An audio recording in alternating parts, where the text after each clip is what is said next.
So the entire Cham dance we're seeing today is actually this mandala, the realm of Guru Padmasambhava, the Lotus-Born Master, Zandrakpali, the Copper Mountain. And here in this realm, his mandala has all the 8 manifestations. Everything is here in this mandala. And we are actually we are becoming part of this mandala by being there. So every year, once a year, people will come to the Cham dance where the negative energies and toxins are excoriated and all the positive energy is brought into the field to carry with you for the year ahead. And so that's what we're doing. We're in this field. It's this mandala that's being constructed before us in the Cham dance that we're about to watch. Hi, I'm Laurence Brahm, director in Shambhala Studio, and I'm bringing you here to the Kham region, what is traditionally called Eastern Tibet, where we have now the annual Guru Rinpoche or Lotus-Born Master Cham dances taking place. Now this happens once a year, and you've seen in many of our movies these dances, but what is happening here is it's not just a cultural dance. This is actually an entire process over a period of almost 2 weeks of establishing the mandala or the realm of Guru Padmasambhava, Zandrakpali, which is his own realm, his own mandala.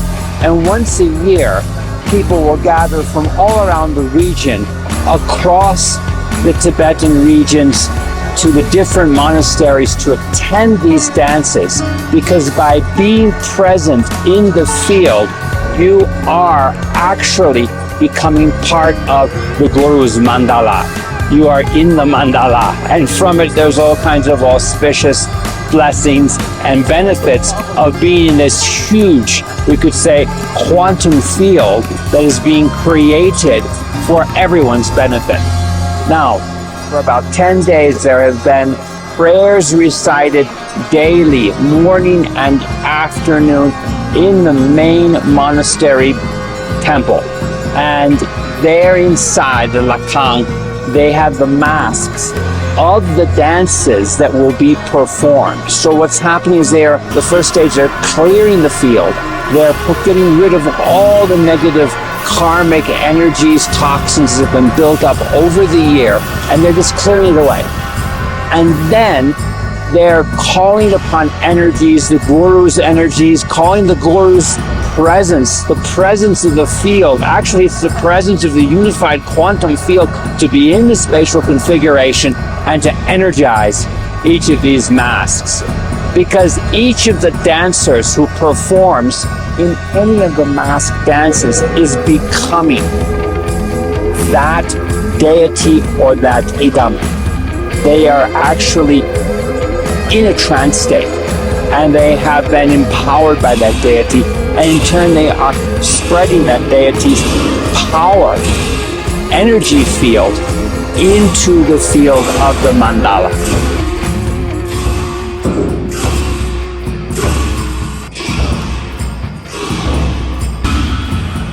After 10 days of calling upon the energy, one set of masks, you can see, is in the very, very center of the mandala. That is actually the core. That's creating the core palace of Guru. He's there, Guru Padmasambhava, with his 8 manifestations in mask and full dance clothing. However, the other masks have also been blessed as well, that will be used by the dancers. So now, after 10 days of regular prayer, clearing the toxins, getting rid of the karmic energies, all the negativity that has arisen through our own actions and our own sort of miscalculations throughout the year, is then calling upon the Guru's energy, the quantum field to be here. We are in the quantum field. One day of masked dances, wrathful dances, clears the field. It purifies the landscape so that these dances may be conducted and the mandala may auspiciously arise in this space. What's happened this morning, the first stage, is the high Rinpoches and the high chanters have recited the Guru's 7-line prayer. They've called the Guru into this space.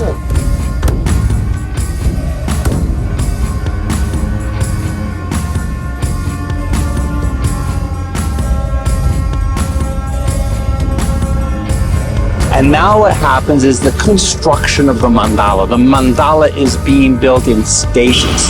The first stage here, the bikinis have arisen. We have in the Guru's 7-line prayer, Hotu Kandro Mambo Kor, which is surrounded by bikinis. Now this means actually what's happening is that Higgs boson, the dark matter field, the energy field, this feminine energy field, this powerful field that we in science still have not identified, is consecrating together and creating the source of what will arise next.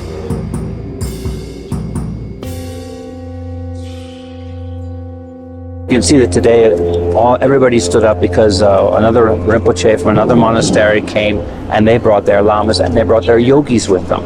And the yogis have just come out of 3-month, 3-day retreat, and to have their energy field here as well adds to the positive energy created in the mandala today.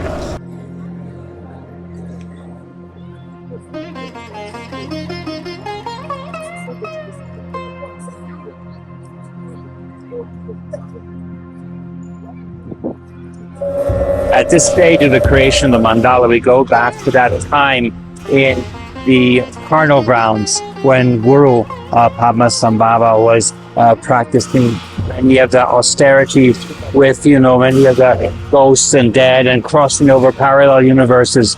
And here at this point, he was able to turn those forces into positive energy. And you often see two skeletons symbolizing a protector. Actually, it was in the carnal grounds that when the ghosts came to them, that he changed their energy field to make them not hungry ghosts, but protectors of the Dharma. And this again brings us back to the quintessential idea that everything is at how you observe it. You can change the field and the formation of anything with the power of your own mind.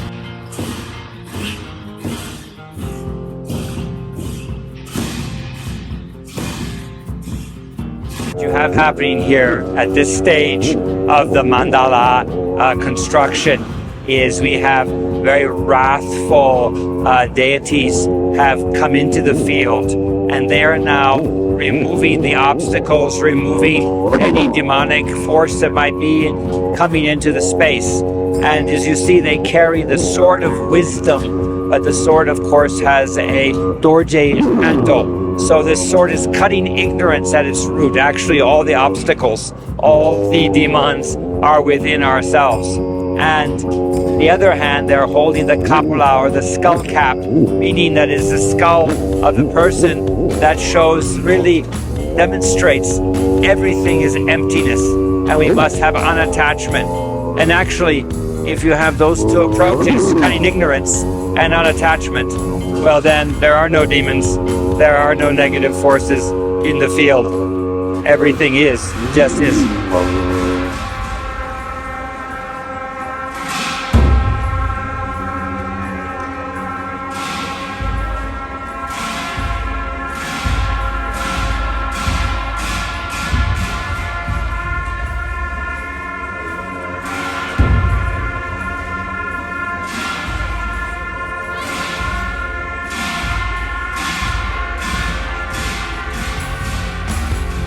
Now, at this stage of the construction of the mandala, a group of lamas come out carrying incense. Now, of course, incense is an offering.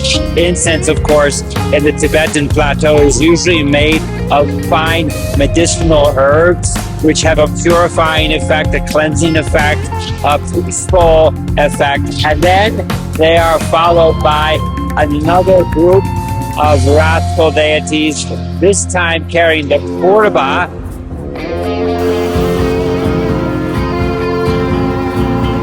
Purba has 3 points to stop the negativity of greed, anger, and ignorance. And of course, they also carry again the kapala, which is the non-attachment symbol, the relax factor so that we can all be unattached to all things. And again, remember what's happening here on the level of the mandala before us is also taking place on a universal mandala.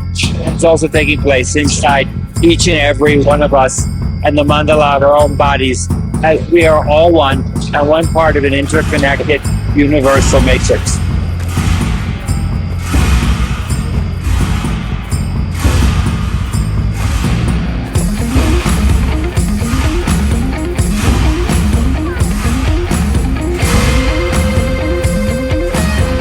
Now that each of the different wrathful deities has come to clear the field, they have come together and they're all coming out in a final congregation that will clear all obstacles and bring about purification to the field, to the mandala constructed here.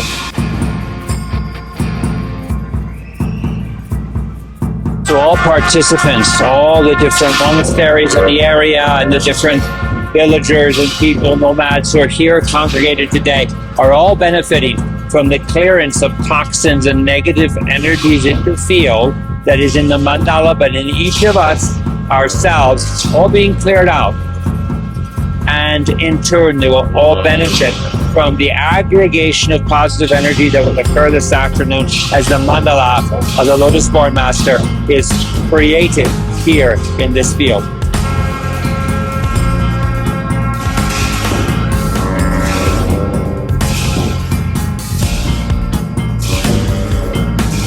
Now in this sort of final moment here in the clearing of all the obstacles, what you see is these deities run out and they're hitting their drums. But if you notice, one group has red flag and the other has white, and this represents the different aspects of the red and white channels, or the bindu and tikle, which is a very specific term in tantric Buddhist practice, by representing the two channels. Also, you can understand it as the masculine, feminine sides that are coming together in a unified whole. So they're breaking through all dualities, and that's what's happening right now. Now, if we have no duality, then we're one with the quantum field, the universal quantum field. And of course, in yogic practices, the yogis will break through all of these different points in their body to blend the white and red, or to blend the yin and yang, or yap and yum aspects together into one.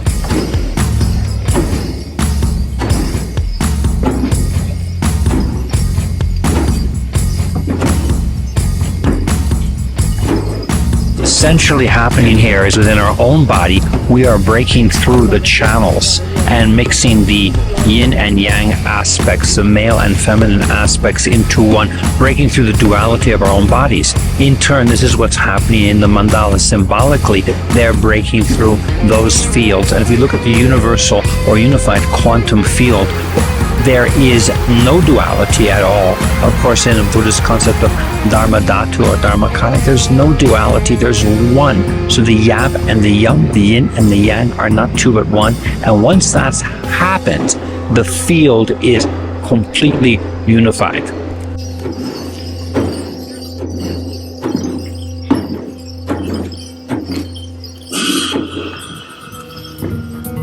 So there's several aspects of the mandala that are now being formed. First, we saw the snow lion, the lion that's a symbol of the Tibetan landscape itself, appear and dance.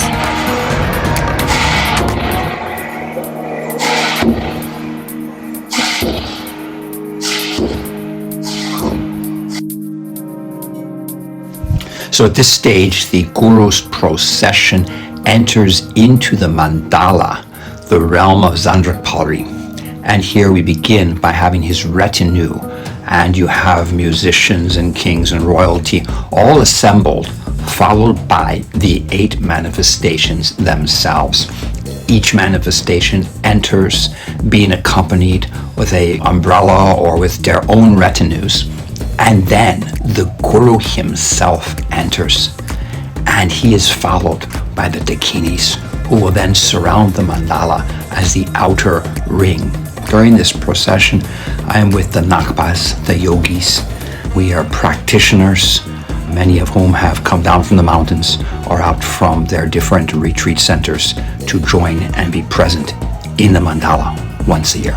So what's happened now is Guru Padmasambhava, the Lotus-Born Master, has entered the field with his 8 manifestations, with the 4 protectors of heaven and the entire retinue of Khandro, Dakini, and they've taken their seats.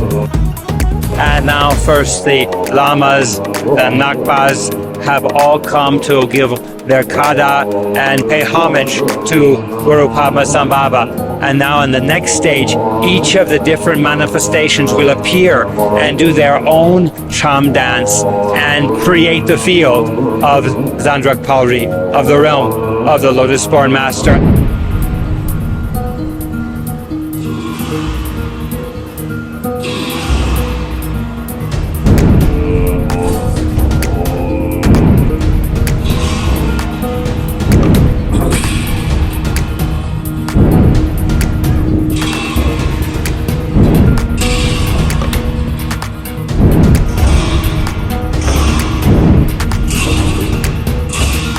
And now today, everyone, all of us are here in this mandala, in this powerful quantum energy field.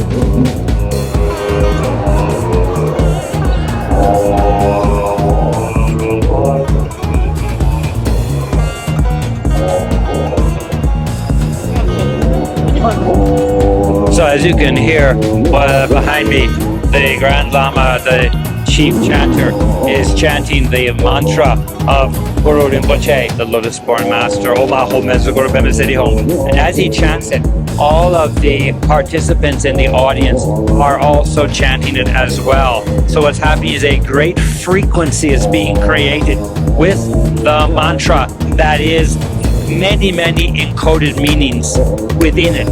And those encoded meanings are being placed into the field now as we form the mandala.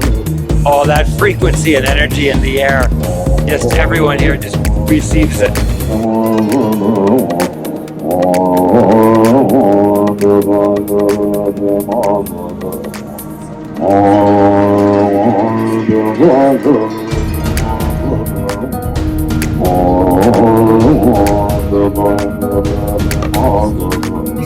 So the first manifestation to appear today is the manifestation of Tsoge Dorje. Of course, this is the image where he's with consort and evolving the quantum field through a state of non-duality.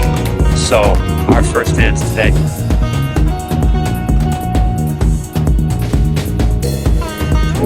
The second manifestation to emerge is Padmasambhava, where he becomes the Pandita.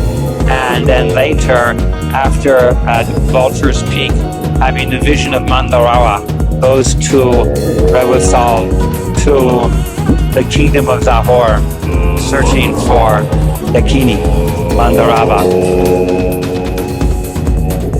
Now, today, the third manifestation of Loden Chokse, sublime wisdom.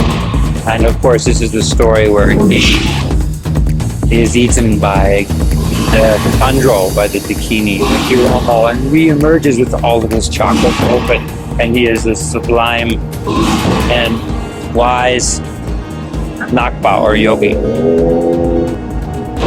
Now, the fourth manifestation to emerge today is Bema Gyalpo, the Lotus King, the King of Odiana, and the future King of Shambhala.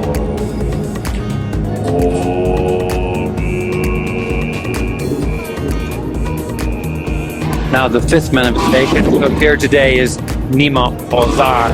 And of course, remember when the Lotus King left the palace of Odiana, he went to the carnal grounds and stayed there with the yogis and the spirits, and that's Nima Ozar. And that's the manifestation now.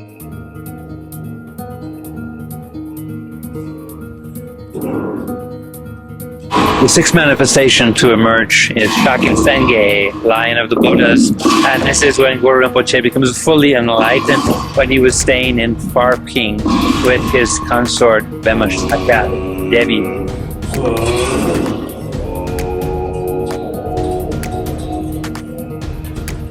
The seventh manifestation to arise is Raduk. That's the lion's roar. That's when the monks of Gaia are calling for Guru Padmasambhava to return and to prevent them from being hurt by black magic. So he had to become in a lion manifestation to be able to turn the black magic and send it back. That's what he's doing now.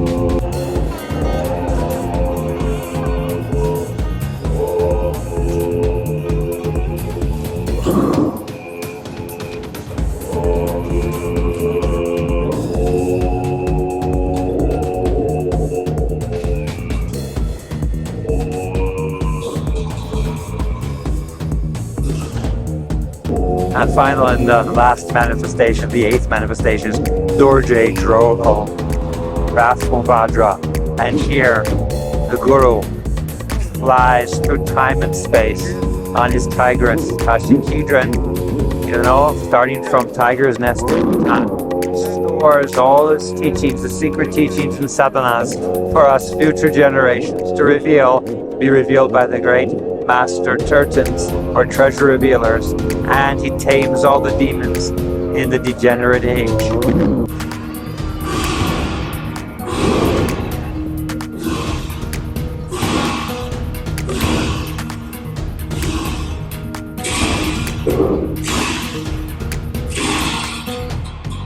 And as with all practices, when the mandala is fully complete, when you're in the completion stage and the whole mandala is there and you are part of the mandala, then everything returns to emptiness. The Guru and the entire eight manifestations of the entire court of Zandrapuri vanished and we're left with emptiness.